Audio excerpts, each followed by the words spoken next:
Hey everybody, welcome to the show. Coming up this week, Disney has announced a long overdue update to the Great Movie Ride. We're going to talk about that. We're also going to have a discussion about the state of Disney service and some other stuff that we're going to talk about this week. I just didn't put it in my intro. From the Bob Varley Studio in Orlando, Florida, this is the Diz Unplugged.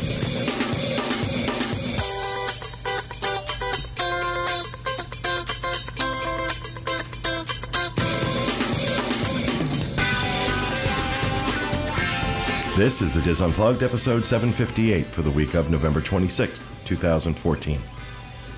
The Diz Unplugged is brought to you by Dreams Unlimited Travel, experts at helping you plan the perfect Walt Disney World, Disneyland, Disney Cruise Line, and Adventures by Disney Vacation. Visit them on the web at www.dreamsunlimitedtravel.com. Hello, everyone, and welcome to the show, coming to you live from the Bob Varley Studio in Orlando, Florida.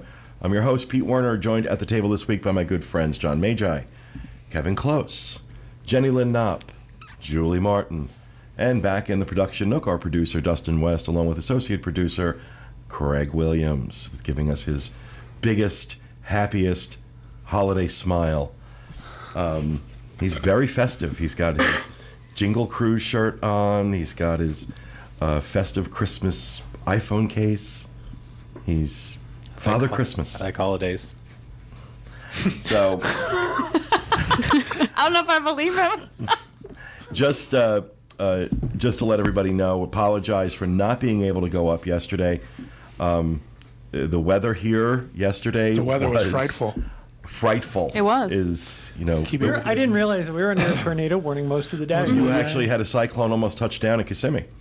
And it was, I got to be honest with you, in the 17 years I have lived here, the only time I have seen that much rain was during a hurricane. Yeah.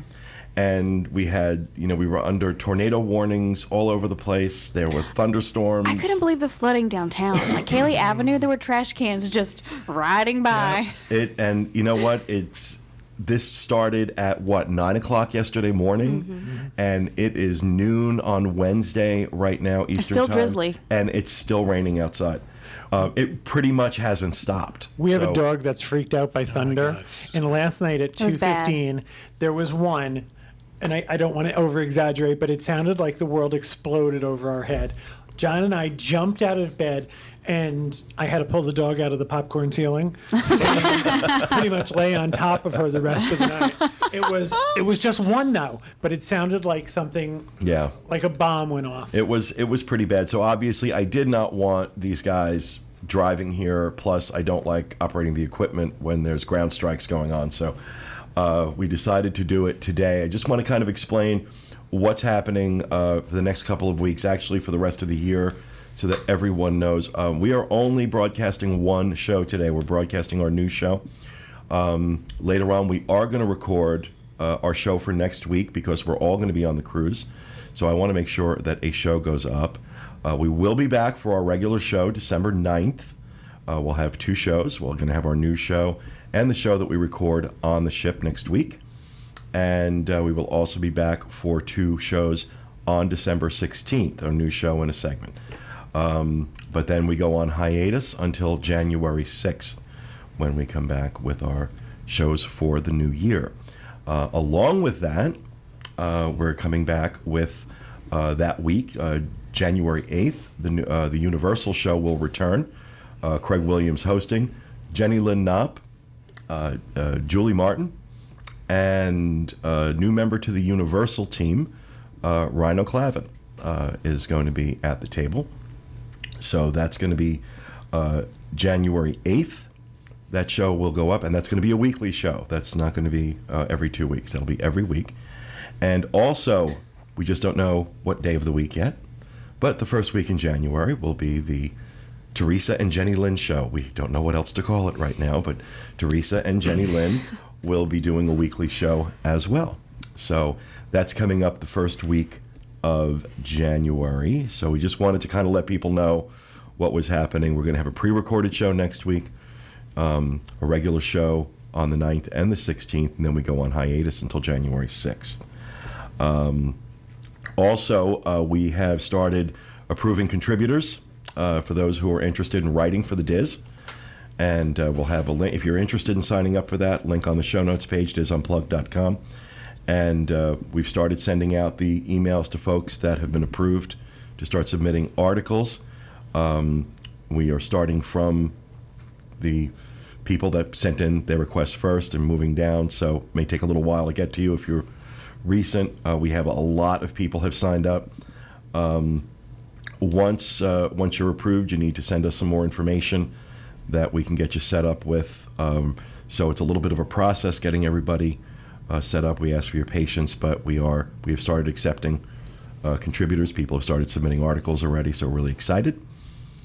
I have 2 questions from the Chatterati. Yeah. Will these new shows be live? Yes, they will. And are we going to do a Mickey's Very Merry Christmas Party review show? We're going to talk about Mickey's Very Merry Christmas Party. Oh, it was like Stump the Panel. That was great. No, because they're really... It's great. It's worth every penny. And it's exactly the same as it was last year, with the exception of the addition of Frozen characters to the parade. Right now, we may do an actual show. We'll have to talk about it. We don't have it on the schedule for right now. We do want to talk a little bit about the Christmas party today. Excuse me, but to do a full show on it, sometimes it just feels like. But we have some videos up. Craig just added some new holiday videos that were recorded over at Epcot. Yeah. Last week, I believe it was. Yeah, with Jenny Lynn. So tried a little bit of a different thing than normal when putting up videos. So it's a little choose your own adventure with Jenny Lynn. So check it out. That sounds so fancy. It is fancy. Also, I just want to remind everybody in terms of contributors, we're paying $50 per article, and that is. We pay that when the article is actually used on the site. Not every article is going to be used. We've got a lot of people submitting. We're going to pick and choose what we think is best for the site. When it is published as a feature article on the Diz, then we will pay everybody at the end of the month via PayPal. You have to have a PayPal account. Also want to remind everyone about the Disneyland edition of the Diz Unplugged. Goes up every Thursday, disunplugged.com. You can also subscribe to them on iTunes. On this week's show, Brian from Mississippi returns one last time for more holiday trip planning advice, and Michael Bowling has the first part of his chat with author and historian David Lesjak about the Walt Disney Studios and their involvement in World War II. So tune in Thursday for that. Anybody else have anything for housekeeping? I kind of do. Kevin John's been a guest with us on the show a number of times, and he's definitely a support to me when I was hosting while you all were gone. And on Facebook, there's been kind of a grassroots movement to help bring his Hatbox Ghost painting that he did for Disney. So they'll start making prints of it. So I was told of that. If you are wanting that to happen, if you want to support Kevin and trying to get this art thing that he did made into prints, then you can go to Facebook, facebook.com/groups. Oh, wait, there's a lot of numbers here. Never mind, you can find it. Yeah, maybe we can post it, or you can call Walt Disney World 877-560-6477 and let them know that you want a copy of this. They're trying to kind of get this thing to happen, get Disney's attention to let them know that there's a demand for this. Okay. Awesome. Anything else in housekeeping? No? Nope. Really? All right. Then let's talk about the poll results from last week. We asked you, is Disney adding too much Frozen to the theme parks? And pretty interesting results. Let's see. Yes, I'm sick of hearing about Frozen. 45.6% or 46% of the audience, of the respondents, said they are sick of hearing about Frozen. Only 6% said they wanted to see, or 5%, excuse me, wanted to see more Frozen in the parks. Yeah, Dustin got that wrong because it was 5.7. Yeah, sorry. And 42.7% said maybe. I like what they're doing so far, but it could start getting old soon. And 6% of you said doesn't matter either way. So basically, what is that? 87, 88% of the 1,800 people who answered this are either sick of it or could turn very soon. We were just at It's the about to earmarked. get ugly. We just were at the earmarked convention, and they said this is so big, this is so huge. It has doubled or tripled the tourism to Norway, and they said it's not going anywhere. People are searching for Arendelle. Yeah, because it doesn't exist. I mean, it's part of Once Upon a Time now. Right, and I can understand that. I think the point being that, after a certain amount of time, it starts getting old. So Disney may keep pushing it, but at some point in time, I think they run the risk of overexposing this. As long as there's a plus sign in front of that number. Yeah, it's going to keep happening. Absolutely. I mean, they're changing a ride in Epcot yeah, for these two. I know. We had this. Yeah, we had the discussion about it last week. So, but 46% of you fed up with hearing about Frozen. I think everyone would be fine. I mean, Frozen obviously, like I said last week, has earned a permanent position in the parks, on some level. But I think the idea is to maybe just not be pushing it so front and center all the time, or at least getting to that point where people are maybe wishing it wasn't so front and center all the time. I think part of the problem, though, is that kids like repetition. Yeah. So kids recognize something and they want to hear it over and over again or watch it over and over again. As long as that's the case, That's going to keep absolutely. yeah. I have to Parents are say, just- I think that 46% are probably parents who have had been Right. forced to watch it like 1,000 times. I don't want to build a snowman. As Julie invents new numbers. I'm sorry. Finley invents new numbers all the time. Like everything is like 100-0 or 9-0. So sorry, I can't help it. But don't we hear that story all the time? My kid watched Toy Story 3 or Toy Story 2 until I didn't think I could take it one more time. Yeah. So it is what it is. Although I am ready to let it go. Now, for this week's poll, we're kind of doing the same thing we did last week. We actually launched the poll. Well, we were expecting to do the show on Tuesday, so we launched the poll Monday night. So it's actually been up for over a day now. And this poll is actually going to run for a couple of weeks. We're not going to be able to put a poll up next week. So when we come back on December 9th, we're going to draw 2 winners. Did we draw a winner from the last week's for the Frozen? I don't think so. You didn't draw a winner? No, I don't think so. All right, well, let me do that right now before we move any further so that we don't get... Just bear with me a moment. I definitely didn't do it. And apparently neither did I. Yeah. What? He needs me to log into his iPad. Okay. Well, go ahead. Just keep the camera on me. And there we go. Take care of You it. don't have to see the ballet that ensues behind the scenes. Don't want to see how the sausage is made. Exactly. Okay, I'm a ballerina or a sausage. Great. It's a whole new meaning of All Swine right, Lake. so we're going to draw a winner for the $50 Disney gift card that we give away every week at random from the people who respond to our poll. And this week, it is Tracy Baldoff. You are this week's winner. Hooray. Tracy, congratulations. Yay. $50 Disney gift card. And on our December 9th show, we're going to draw 2 winners from this week's poll, which is about Disney service. And spent the weekend at the Contemporary. We were at the D23 Attraction Rewind event, which we're going to talk about next week. Actually, I'm going to talk about it in about an hour, but you're not going to see it until next week. That's the sausage. That's the sausage. This is like an episode of Lost. I don't know what to do. It is. It's very. Can't follow it. And I noticed, and I posted this on Twitter and Facebook, that the service at the Contemporary was fantastic. I've really noticed that resort improve dramatically, especially over the last 4 or 5 years. In particular in concierge, and I heard something very interesting, that the opening of the Four Seasons at Golden Oaks. Only one oak. Yep, it's one oak. Oh, it's one oak, Golden Oak, whatever. The opening of the Four Seasons has really kind of pressed Disney into upping their game, especially when it comes to concierge. Four Seasons is an all concierge hotel. There's no concierge level at the Four Seasons, all of it. But that's also why you're paying $800 a night for a room.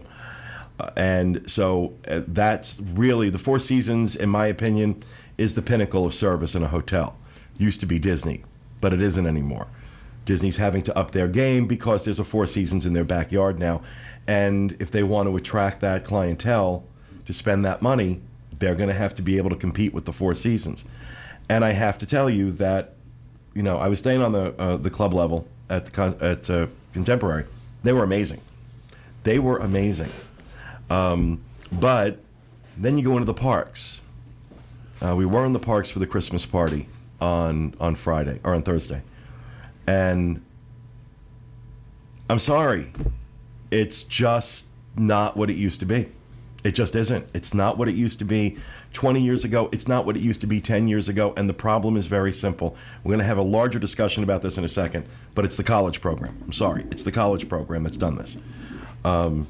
So we want to know what you think of the state of Disney service. Has it gotten better, worse, or stayed the same over the years? We also threw in another option in there on the poll. It's gone up and down throughout the years. Or has it gone up and down? And right now we've got just over 1,100 results to the poll. 5.6 are saying that the service has gotten better over the years. I don't know where those people or what they're visiting. They must be going to Universal because they're not going to the Disney I'm going to. They have a VIP tour guide. 35.5% currently says it has gotten worse. 18% saying it has stayed the same, and 41% saying it has gone up and down through the years. So majority of folks feel it's been kind of up and down, with 35.5% saying it has gotten worse. So this poll is going to be continuing for a couple of weeks. We'll have the full results on our December 9th show, but I do want to have a discussion, since we really don't have any major news stories happening this week. Going to kind of do something a little bit more of a discussion, especially since we're not doing a normal segment this week. And I do want to talk about Disney service, and in specific, I want to talk about what the state of it is right now. And just from my perspective, this is what I think. Disney has, and we've talked about it before, Disney has brought in so many frontline cast members from the college program. These are people who, by nature of the contract, are only there, 6 to 9 months? Yeah, depending on their program, most of them are there for either 5 or 8 months, I believe. 5 to 8 months. Yeah. So it's temporary help. Absolutely. Some of them, re-up and come back. Some of them convert into full-time cast members because they love it and they're Disney fans. And I'm not saying that all college program people are bad. I've run into a lot of great college program cast members, and I'm a fan of the college program. I really am. I'm not a fan of it being the primary hiring vehicle for Walt Disney World, though, and that is exactly what it's become. You are staffed with temporary help. They are not well trained. Traditions training has gone out the window, and as a result, the experience at a Disney theme park is pretty much the service level you get at a Six Flags now. And I hear a lot of people talk about at the hotels that the service is really no different than what you'd get at a Sheraton or a Hilton, perfectly acceptable. But that was never Disney's push with service. Disney's tagline wasn't, Disney service, perfectly acceptable. It was, Disney service. And it was we talked about this a few weeks ago, how it used to be Disney used to tout their service. And I specifically always, when I think about this, I remember an episode of Roseanne where they went to Disney World, and throughout the story arc, there were all these little, nods to Disney service. And I remember at the end of the episode, like, she had wanted something, and she was back at home, and she had wanted something, and a Disney cast member comes running in with it for her. Like, oh, that's how great the service is. You don't see that anymore. You don't see them touting that anymore. You know why? Because it isn't there anymore. I'm not saying you don't find cast members that aren't incredible, because there are some great ones out there. And there are some great college program people out there. But I'm telling you what, make this a full-time job with benefits. Make it a job that people can be invested in, that they're not saying, hey, I'm only here for 6 months. So I'm just here to have a good time. I'm here to put this on my resume. That is what, I mean, I went in to buy something in the Christmas store. And I mean, she was a perfectly sweet girl, but she was as dumb as a bag of rocks. And there was no, you know, I'm looking at this. I bought these big nutcrackers, the Mickey and Minnie nutcrackers. And the only ones they had were apparently the floor model. And, you know, she couldn't tell me if there was a box for this, if there was anything new, maybe, because it was dirty and dusty. And just the whole experience was just kind of... Are you sure you didn't buy the display? Maybe that was like part of the decoration in the store. No. These were for sale. Oh, they were for sale. The These fact were that absolutely it for was sale. dusty bothers me worse than not knowing if there's a box. Well, there's that too. You know, I tweeted out from the party Thursday night that the bathrooms are disgusting in the Magic Kingdom. Disgusting. Actually, at the level of Disneyland Paris. And those of us that went to Disneyland Paris can attest to the fact that the Parisians apparently don't use the toilet bowl. They go on the floor. Oh. And this bathroom, it was the one right outside Cosmic Rays. Disgusting. And I actually thought about like taking pictures and posting them, but I figured, okay, A, that's disgusting, and B, it's just kind of creepy walking around in the bathroom taking pictures. So, but you know, there was a part of me that was tempted to do it, and just to kind of drive the point home. And you know, the response I got back on Twitter was from people saying, yeah, you know what, they are disgusting. Because they don't hire enough custodial staff. And these are the things that I've been seeing where, you know, the price has certainly gone up. I mean, nobody's talking about how, you know, how good the prices are. Everything's more expensive, yet they're cutting back on what they're paying cast. They're cutting back on the number of people they have working certain areas. I know this isn't an issue for everybody, but I remember a time when when you were in a smoking area, those ashtrays were cleaned constantly. Now, you go into any smoking area and those ashtrays are nothing but a bouquet of cigarette butts. And things like that, you know, you see a lot, you know, you used to always see guys and girls walking around, sweeping, cleaning up. Good luck finding that. Somebody in chat, Matt in chat, wants to know, do you think maybe the customers have changed also? The customers have changed, but I don't think that should matter as much in terms of certain levels of service. Yeah, customers that are overly demanding or, you know, have that hyper-developed sense of entitlement certainly has an impact on people's attitudes. But at the same time, that's that can be dealt with in training. How to deal with those customers. I mean, there's not much Disney can do about that. But I don't think that means that the bathroom should be disgusting. And I don't think that means cast members should be aloof and poorly trained. I don't think that means tradition should have been thrown out the window. I think those things would actually help cast members deal better with customers who are difficult, who are, you know, we see it all the time, of course. Of course, there's that issue. But I want other people's input here. From an interaction with cast members, the last couple of weeks we've actually been on Disney property more than in the past, and I thought the cast has been great. I think that the issues with cleanliness and those type of things is a function of Disney trying to get more bodies in their parks and not staffing enough. Because this is a matter of, you can keep ashtrays clean if you have the staff to do it. But if all of a sudden now you're trying to up your numbers and your attendance numbers by so much that you're not paying attention to that type of stuff, and also they can't, it's in Central Florida, there's a limited base of people who will clean ashtrays for $10 an hour. And I want to be clear. I'm not saying that cast members are rude or inappropriate. I'm not saying that at all. I'm saying they're perfectly average. Okay. And they're just average. They're just okay. And that was never the Disney standard. The Disney standard was exceptional. Exceed expectations. Exceed expectations. Well, at this point, you could exceed my expectations by saying good morning. It was one thing I noticed at Universal, that when we went through the turnstiles, this happened several times, we went through the turnstiles, the people working those turnstiles, who were dealing with crowds, by the way, dealing with a lot of people. Yeah. With every single person that went through, they had a smile on their face. Glad you're here today. If your name was printed on your pass, they were greeting you by name.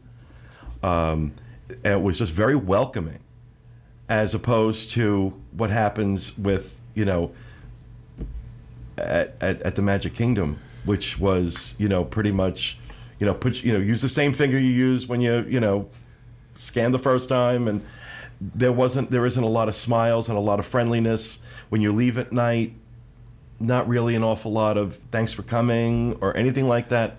At the Christmas party, they do it. But at night, generally speaking, I wasn't seeing it done. I feel like that's the difference between specific training of that kind of thing, where like the people working the turnstiles at Universal are probably specifically trained. If you have the opportunity, call somebody by their name. Say hello, good morning, good night to every single guest. But these people are also full-time, employed full-time. This is their job, as opposed to being temps. And this is where I talk about the investment that you have in a job that is your job, as opposed to a job you're not going to have. Then I don't blame the cast member. Right. I was blame just gonna Disney. say, right. I blame Disney. Absolutely. This was always part of the training. This was part of when I did traditions. Even though I wasn't a frontline cast member, quote unquote, it was you always greeted guests, no matter what you were doing. You walked through a park, you had your name badge on, you were a Disney cast member. So apparently something's not being explained to these cast members that this is how you're supposed Traditions to do. training has pretty much been eliminated. The traditions training you went through was 3 days. Now, is this because now they have to chug people out so much faster? Because, right, it's turnover. They, why invest that time? Why invest 3 days is their attitude. Why invest 3 days in when primarily we're staffing with college program, so there's too much churn. We can't be training these people like that. But that's where you should do it. You think so. Because that's the person you're going to get who the next year will come back. And the next year will come back. Disney and when they graduate, they might be, someone who looks for employment at Disney. At one time, Disney had a pool of resources to choose from. Mm-hmm. And if you didn't make the cut or make the grade, you were let go. You just weren't kept. At this point, there's so many jobs to fill that and the competition is paying well. Universal's paying more. There's just not enough people to go around. Well, there's 70,000 people without a job in Central Florida right now. 70,000. That's enough to staff all of Walt Disney World, top to bottom. 70,000 people out of work. The unemployment here is still high. Not as high as it is in other sections of but the if state. they don't go out, if they don't apply, I don't think Disney's allowed to snatch people off the street anymore. Well, they should. But if you're not relying so much on the college program, and you're paying better, and you're making it more attractive, for all the complaints that people have about the crowds and the lines and Magic Bands and Fast Pass, how much of that could be mitigated if the cast was exceptional? Well, I can tell you a story. It's been a while, but the last time I was in the Magic Kingdom to ride a ride, we went to see the Tiki Birds. And there was one cast member doing everything. There used to be a cast member at the entrance. There was a cast member that ran the pre-show. There was a cast member inside that helped you take a seat. This was one person doing everything. He was the only person there. And I thought, that's a lot. Every time he has to fill that theater, that's a lot of people to have to say, imagine trying to say hello. I don't know how many people the theater holds. Let's say it holds 200 or 300 people. Imagine saying hello to 300 people every day and then goodbye to 300 people. Right. When you're the only one there, you're pretty much lucky that everybody's sitting down, kind of thing. Right. Exactly. So I think that maybe some of this has to do with, like you were saying before, but how Disney has been running the parks. They run the parks differently than they have in the past. I can't say that I don't know anything about traditions or how people have been trained in the past compared to present. And, my experience of going to Disney with my children, spans less than a decade at this point. But I can say we've had some extremely exceptional experiences at Disney, but pretty much every time we've had one of those, it has been with somebody who is not a college program person. It's somebody who has a full-time position or is in a fully staffed I also type don't want to be situation. ageist, but do you notice that it's usually people who are a little bit older? They're always older.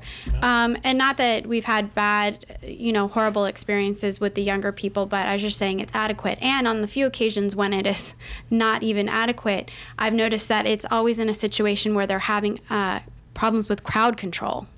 So again, I think that would be when there are crowds, these cast members are downright nasty. Yes, exactly. They're downright So, nasty. and again, that would be with how Disney has changed in the way that it manages the park and the flow of the park, and also in the last few years, there's been tons of construction and just there's certain things going on within the park that make it a less than pleasant experience, and I would think that would also be a bit of a burden on the cast members. Absolutely, and I agree with all of that. And again, I want to be clear. I'm not trashing the college program. I think the college program is great, and I think the college program should be there, and I think they should spend more time training them, and I think they need to use less of them in the front line and make those more full-time permanent jobs. That would be my suggestion. But I don't want to talk too much more about this. Well, but in saying that though, it occurred to me when it comes to the cast members that are in the international program, for some reason those cast members that I come in contact with are always much better. Always above. They have to make a bigger sacrifice to get here. It's not like I'm taking a car ride for 4 or 5 months. They have to book tickets, get passports, all that. It's a and visa. at the risk of sounding like a grumpy old man, the current slate of American youth is probably not real into working. I'm not saying generally speaking. I'm not saying that all of them are like that, but I think we are of the Facebook generation. Yeah. Everyone thinks that they can create a website and be a multimillionaire. I wanted to throw in one thing too, having gone through traditions whenever I was in the college program, and then also going through Universal's version of traditions. Whenever I went to Disney's, I know a lot of people get the impression that I'm not a huge Disney fan, but I mean, if you really want to believe that I am, go on my Facebook and look at my picture with Marty Sklar and Tony Baxter, and that tells how much of a huge fan I actually am. Whenever I can't wait to talk about that. I can't wait. Into a giddy little But whenever boy. that's the kind of stuff I'm interested in. So that's what really gets me going. Tradition seemed like a 6-hour brainwash session. So if you were already a huge Disney fan, then you would love it even more. And if you weren't a fan, then they were going to try to convert you in that time. Universal didn't try to do that at all. They just made me really excited to work for the company and show off what great things they actually have to offer. And I walked away actually excited to work with them, whereas Disney, I was wondering what I was getting myself into. And that's the opposite of what I found when I did traditions. It was more about learning the history. Right, but your traditions wasn't 6 hours. Yeah, mine Your was traditions 3 were 3 days. Mine was 3 days too. And this is my point. This exact thing is my point. Someone pointed out that someone at the Haunted Mansion said, one of the cast members said, if you're happy and you know it, clap your hands. And after people clapped their hands, she said, if you were able to clap your hands, you're not standing close enough to the person in the front. Please move forward. All right, let's move on to the next thing I want to talk about. Two things in particular. First of all, there's a new queue at Peter Pan, which I think they did a tremendous job with this. I actually waited 30 minutes in this queue to ride Peter Pan, which I never thought I would do. But I'll tell you something, they did such a great job with this queue that I was stunned that it was 30 minutes because it felt like it went like that. And if this is the kind of attention and detail that they can put into some of these queues, that may also help a lot with the complaints about the lines. Making an investment in these queues, and they've set it up as basically you're going through the house. So you go through the kids' room and you start from the outside and walk into the house, and it's just some really that's from this picture we're showing right now. I love that. Mom and Dad. That's outside, and then you walk in and you see the kids' rooms and nice little details, and really sets up the ride beautifully. Are there interactive elements to it? No, there isn't. That's the thing. It's just visual. It's all visual, but it's very immersive and really cool, and it really kind of gets you in the mood for the ride. One of the classic dark rides in the Magic Kingdom, Peter Pan. I thought they did an awesome job with this. I'm going to post these pictures online as well for those who are listening. But I was really impressed, and it did make the experience of waiting 30 minutes in that queue just fly right by. John refers to Peter Pan as the dry cleaning ride.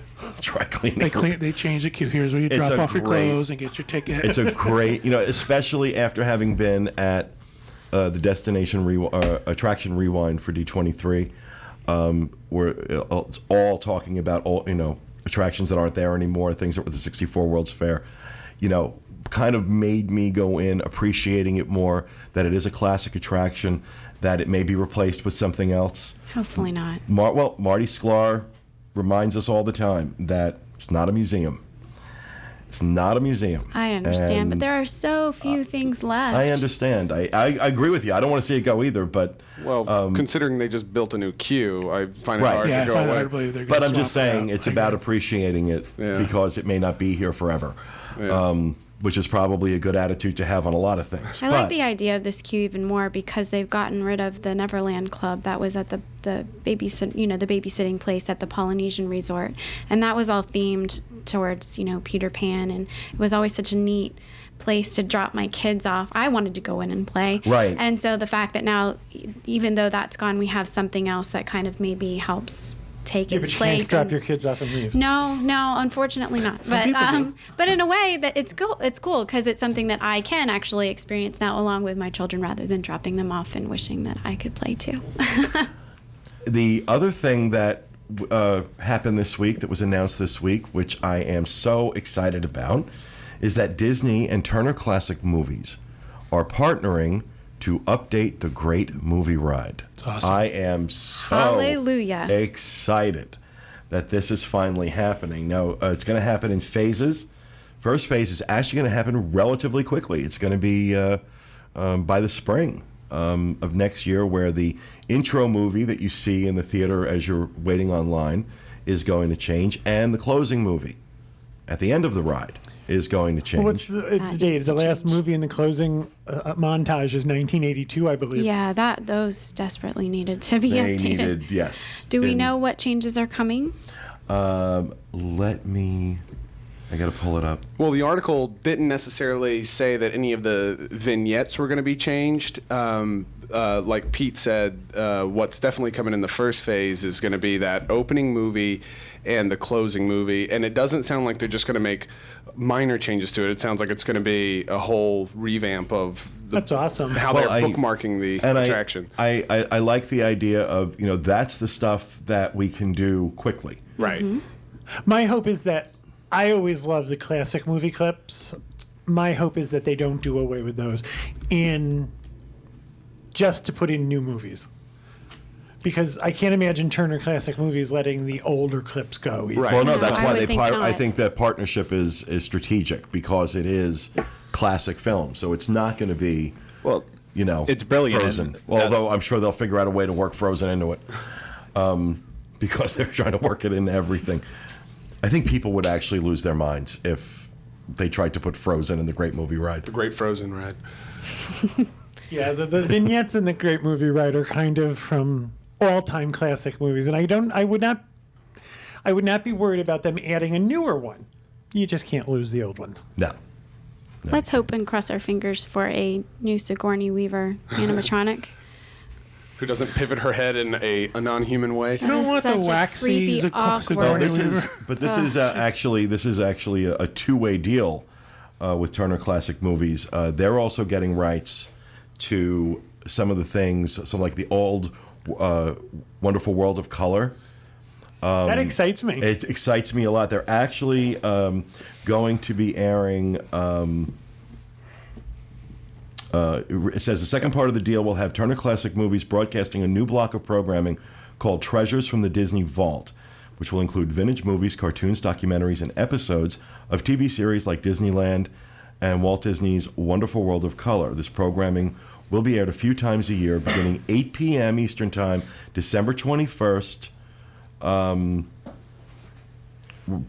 8 p.m. to 5:15 a.m. So it's going to run all night, December 21st into the 22nd. And they're going to have things like, Walt Disney talking about Disneyland before it was built. Oh, I have a new favorite TV channel now. That's something I'm going to be watching. Mm-hmm. Well, speaking of Turner Classic Movies, I think it's a really good thing for the Great Movie Ride. Now, since they lost kind of their association with MGM a long time ago, this article points out that TCM, Turner Classic Movies, lends their validity, their name to classic movies, their knowledge for classic movies, and the importance of having that sponsoring this ride. That somebody who knows what they're talking about is putting this attraction on. This is a brilliant idea. This is the perfect Marriage. place for them to partner for this, and I think a lot of really good stuff can come out of this. Yeah. Anything Disney can do to kind of revive and reintroduce some of its classic stuff to the world, and kind of bring some of those classic movies that aren't necessarily Disney into the parks. This gets me very excited. Mm-hmm. It really does. I hope they bring back some of the live action Disney stuff. Some of the live action movies that seem to have the animated The Kurt Russell films and Darby O'Gill and the Little People, Pete's Yes, Dragon. yep. They did all of those nature films in the. Well, I think that's part of what this is going to be about. Yeah, they're this is basically being spearheaded by Robert Osborne. He always does the 8 o'clock intro to whatever the classic movie of the night is. Yeah. But it's just going to be incredible. I mean, the last time they've had a programming block like this was back in the 90s, whenever Disney Channel used to have Walt Disney on at night, and then it went away. We used to watch that. And Michael Eisner used to introduce that, didn't he? Well, everyone just got so pissed off whenever that went away and tried to do petitions to get it going. I mean, that was, I guess, right when the internet was getting big, because I remember going on fan sites and trying to sign stuff to get it back. And I mean, the fact that they're going to do it 4 or 5 times a year is good. I wish that it could go in so every Sunday night would be showing off. Well, I these like old making things, it event. I like that they're making it event programming. That it will be an event a few times a year, where they're going to dig some of this stuff out. I think that's smart. I don't know that I would watch it every single week. I think doing it like this is probably a good way, at least, to dip your toe in the water and see how it does. Yeah, it's like Shark When we Week. used to watch Disney on Sunday night, Shark Week. because there was a limited options. Yeah. Now there are so many options and so much streaming and so many avenues to find entertainment. I don't know that it would survive. Oh, if they would even make a streaming all-time channel, or all this content available on the TCM site streaming, go back and watch some of these episodes, stuff like that. That's a great idea. Even that would be better. I mean, because this is the stuff that I absolutely love. I mean, I go out and I try to find all the old Walt Disney Treasures box sets that they released in the 90s Those the ones and in the metal 2000s. canisters? Yeah. Yeah. So I They have had some good most of stuff on 'em. those, and no, it's all the classic stuff that's just nowhere anymore. And I hope it all starts to resurface and in actually good formats, Blu-ray, high def. But no, it's exciting stuff. All right. Well, I got a lot more mileage out of those stories than I thought we were, because we're 45 minutes in. That's great. Let's make rapid fire rapid. No, we can go. I mean, we're not doing. We'll go as long as we need to go. We're not going to aim for the hour. Even though you told me don't worry about hitting the hour, and I said no, I got stuff I got to do. I got to tell you, I think there's something wrong with our counter. In our chat room, there's a bunch of people chatting, and it says there's one person watching. Okay. Oh, you might just need to refresh it. That's fine. Not too worried about it. All right, we're going to move on to Caption This. Last week, we showed you a picture of my favorite character in the Disney theme parks. Of course, it's Duffy the Bear. Goofy. And Todd Probus said, "Hi, I'm Disney's version of Cousin Oliver." That's funny. That's funny. Scotty Hansen, "I look like something you give your kid when you tell him grandma died." Oh, man. Ooh, we've got a dark crowd. And if you'll notice, that little piece of mistletoe that sits on Duffy's hat our resident comic, apparently, Tom Stowe. Mistletoe has seemed like a good idea at the time, and to be fair, everything sounds worse when it's read back in court. So that's our caption for this week. Who's Cousin Oliver? I have no idea. Brady Oh, Bunch. man. Oh. The Brady Bunch, when they brought in Cousin Oliver You to know the claim. expression "jump the shark"? You've heard Yeah. that expression when it The Brady Bunch jumped the shark when they brought in Cousin Oliver. Okay. He was only there for like 6 episodes and he failed miserably. And I'm sure you've seen him. I mean, I probably have seen it, but I totally didn't. I was like, the who's Cousin blonde bowl Oliver? cut. So, all right. So we don't have one for this week, right? So we weren't going to put one. Right, up. because we're not going to be able to come back next week. Yeah. So Whatnot. that's that. All right. And then that happened. Excellent segue. That's that. Yeah, I know that was real smooth. Real smooth. We're going to move on to rapid fire, starting with you, Johnny. All right. DVC members can have a special Christmas Eve dinner. Blah, blah, blah, blah, blah. In the festive ballroom of the Americas at Disney's Contemporary Resort on December 24th, there'll be 2 available seatings for DVC members, 4 p.m. and 5:30 p.m. That 4 p.m. is for people who are over 65, in case you want to have early bird dinner. Don't send me letters. I think that's cool that they're doing that. You know, it is cool, but have you ever gotten together with a bunch of DVC members? Everyone compares the size of their contract. I didn't know where you were going with that. I know, that's why I said it like that. He compares the size of their contract. Enjoy the all-you-can-eat buffet filled with delicious favorites such as roasted pork loin, Christmas dressing, and assorted holiday desserts. Enjoy a merry mixer from the cash bar, and try the specialty beverage chocolate peppermint martini. What? You can call DVC member services and try to book this, or you can go on dvcmembers.com. And how much is it? I don't know. $176. I lost. Is it really? I lost interest after we could eat at 4 o'clock. I just decided Well, we don't know how much it is. I might be able to find out. I'll go while he's looking. Well, I just want to say that in terms, I was really impressed with the convention space at the Contemporary. That I never really spent a lot of time there. I was really impressed by it. And also, you know, for those who were thinking about doing that, I have to say that Disney's catering food is outstanding. Yeah. It's better than most of the restaurants, in my opinion. And every time we've had anything, either we've done an event where we've had Disney catering, or I've attended an event where it's being done by Disney catering, the food has been outstanding. So it's something they do really, really well. So I don't think you have to worry too much about the food being good. So They don't list the price, but there's some discussion for people who have called up and found the price. Looks like it might be $90 a person. yeah. We had the same experience with our Asian fam, that we thought that the food for catering was very good.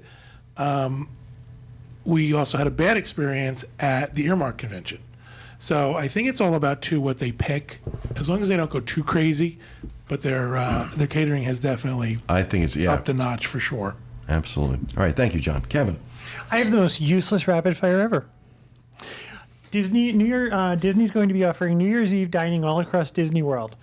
There's going to be Epcot dining, Biergarten in Germany, La Hacienda, Le Cellier, and Monsieur Paul are all going to start celebrating at 11:45 a.m. That's in the morning. That's kind of early. Now, I tried to find dinner reservations for New Year's Eve, and there's nothing available. Well, what they're doing, though, is they're doing a special event for dinner in the World Showplace, the big tent where they do events. Yeah. And I'll have to look it up because I don't remember, but I know I'm booked for dinner there because I couldn't find anything either. This was a couple months ago. I couldn't find anything. This is a new press release. And just so you know, don't get all excited. There's nothing available unless you want to eat at 11:45 a.m. I'm not hungry for dinner at that hour. In the Magic Kingdom, Tomorrowland Terrace will feature a New Year's Eve fireworks dessert party on December 30th and 31st. And Disney, this is going to excite you. You're all sitting down. Hollywood and Vine will host a special holiday buffet. The resorts are doing stuff too. Flying Fish at Disney, Victoria and Albert's. Is it going to include the cockroach that we saw when we had breakfast there? Sorry, there was a cockroach on the floor, and that was the end of my breakfast. Was Hollywood and Vine? Yeah. That's And a they were realism. like, no, it's a cicada. Same thing. A cicada's a cockroach with wings. It's a bug. Now it's West Hollywood and Vine. What does that mean? I don't know what it means. I just, All right, the other places you can go are the Wave. Excitement on a stick. Okay, now let me say something. I had 2 meals at the Wave this weekend. Both of them were outstanding. That's excellent. That was lunch. However, if you look up, you could be in Kansas City, you can be in Utah, you're in a hotel restaurant. The Wave is boring. It's just boring. You could be in a convention restaurant in any Bitter, place in the party of United one, States. bitter. Kevin, tell us how you really feel. When the Wave first opened, it was exciting. It was all going to be local food, and it was all going to, they were going to track the carbon footprint, how far it had to be shipped. That was all kind of exciting. Now it's a restaurant in a Holiday Inn in Topeka. we actually find it's more enjoyable if you eat at the bar. Yep. Actually, that's the At only least- place that I've ever eaten there. So At least the Is the bar only is place you've eaten is the colorful, bar, yeah. and you can watch TV. and talk to the Scottish bartender. California Grill at Disney's Contemporary Resort and Trails End at Disney's Fort Wilderness and Campground. They're going to have lunch and dinner for now. That's it. There's special New Year's Eve dining. You can't find any of it at Epcot. All right, so I'm taking a look at lunch on New Year's Eve. Nothing for dinner in Epcot at all. Not the World Showplace. Nothing. Marrakesh, Beer Garden, Tepanito, San Angel Inn, Chefs de France, Monsieur Paul, Nine Dragons, Spice Road Table, all have availability. For when? For lunch? For lunch. So starting at 12:30, which I think that while I'm here, Spice Road. So, yeah, go make a Spice Road- reservation. while I'm in here, Spice Road Table has become a table service restaurant now. That is actually a very good place to eat. I got to eat there last week with some friends, and it was good. Hummus was amazing. I enjoy it. I did not like Spice Road Table at all. I thought it was awful. We had 2 very different experiences then. Well, it's all about your enjoyed it taste very preference, much. I say, is that are Is those that kind of flavors food that you would don't really care eat, for? though? Yeah, it just Exactly. sucked. Yeah. It just sucked. I'm sorry. He doesn't like We that. love those sort of Mediterranean flavors and stuff. Except we Oh didn't my like the gosh. restaurant in Morocco because they put cinnamon on their beef. You know. Oh, I do remember That's that a little. review. That's a Ugh. little strange. You can But, put cinnamon on anything. I'm happy with it. But I had like stuffed grape leaves that you could put in. They had like 2 different types of hummus, and it was just so good. all right. Well, thank you, Kevin. As I sit here and make my lunch reservations for New Year's Eve, Jenny Lynn. My rapid fire is very rapid, but hopefully useful, especially because we have the podcast cruise coming She's up. padding. And that is that cash is no longer acceptable for parking at Port Canaveral. You have to pay with a credit card. That is useful. Oh, I am glad you mentioned Podcast Cruise because Kathy had asked me in an email today to make sure that I mention this. We are doing we're doing an auction on the cruise to raise money for Give Kids the World, and for those of you coming on the cruise, we need auction items. So if you have something to bring, we could really use it, and you bring it to the registration room with you. I think is what you Well, want. actually, contact Kathy W at dreamsunlimitedtravel.com, and she will tell you how to get us the items. I think we're not going to bring them to the registration room. They're just going to bring them the day of the actual silent auction. It's going to be quick. We're going to display the items that day, auction them off that day, and get it done really quick. What we want you to do, though, is make sure that you have a check or cash to pay for the items. We have no way of processing a credit card. And you cannot use your Key to the World card, correct? Or set sail pass. What's it called? The key. What's the key called? Key to the sea. I don't know. I like that better. Right? Doesn't that sound, See. Can't sounds charge really it to your nice. room. Catchy. So So if you have something, That's contact exciting. Kathy. Kathy Yep. W at dreamsunlimitedtravel.com. Okay, it's my turn, right? Okay, this fell apart fast. I blame Jenny. so Lynn. much for going over an hour. yeah, really. Okay, Stretch it out. mine's useful and exciting. Okay, so It just gets better with each person as we progress here. We're going to So- judge you now, you know. Universal Orlando Resort is having a Black Friday sale for 4 days only, starting this Friday, November 28th. You'll be able to book through December 1st, which is Monday. You'll be able to enjoy the classic retro-style, ultra-modern comforts of Universal's Cabana Bay Beach Resort, starting at just $119 per adult per night. $119, by the way, not $1.19. The offer includes a free family suite upgrade, a $50 credit for dining at the resort, and 2-day park-to-park tickets with a third day free. It's a great deal. Yeah, but just remember, it's only Friday through Monday, so if you want to book this, those are the only days you'll be able to do it. I And gotta tell you. they have a lot of, this is valid for a lot of dates. In the beginning of the year, there are blackout dates, though Yeah. we have everything listed on the site. We'll have a link to that in the show notes page, Unplugged.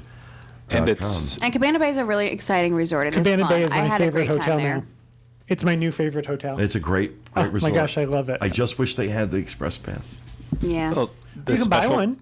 The special pricing too is actually on a limited set of rooms, so I wouldn't wait till Monday. No. If you were trying to get the deal, I would go on Friday and try to get it then. Because if they run out of rooms that they have at that set pricing, then it's full Yeah, price. but I don't think they'd let it run for 4 days if they didn't have a decent sized block of rooms to sell. I don't Otherwise, know. they would do it. Well, And you're going to upgrade to a family suite. The those are family, nice. Yeah. So that's where it could also come into the limited, though. If they have so many set aside and they Right. run out of the family suites, the upgrade might just go away. I'm very glad they're offering this special. I really am. If there's one hotel that deserves to be full all the time, it's this one.